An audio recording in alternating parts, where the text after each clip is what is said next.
হে মানুষ, তুমি কি জানো কি তোমার পরিচয়?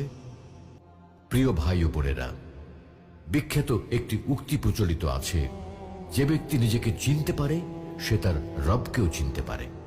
এটি একটি চমৎকার কথা যে যদি তুমি নিজেকে চিনতে পারো, নিজের অবস্থা নির্ণয় করতে পারো, তবে তুমি মহান রব, যিনি সর্বময় ক্ষমতার অধিকারী, সেই রব এবং তার মর্যাদা সম্পর্কেও জানতে পারবে। তাহলে প্রশ্ন করি, কে আমরা? আমি বা কে?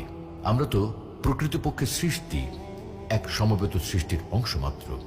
আর আমাদের স্রষ্টা হলেন এক আল্লাহ রাব্বুল আলামিন। এক সময় আমাদের কোনো অস্তিত্বই ছিল না। মহান আল্লাহ রাব্বুল আলামিন আমাদেরকে অস্তিত্বে এনেছেন, তার ইচ্ছে মতো সুন্দর আকৃতিতে তৈরি করেছেন, অতঃপর সেই আকৃতির মধ্যে প্রাণ সঞ্চার করেছেন। যেমন আল্লাহ তাআলা ইরশাদ করেন, অর্থাৎ মানুষের উপর এমন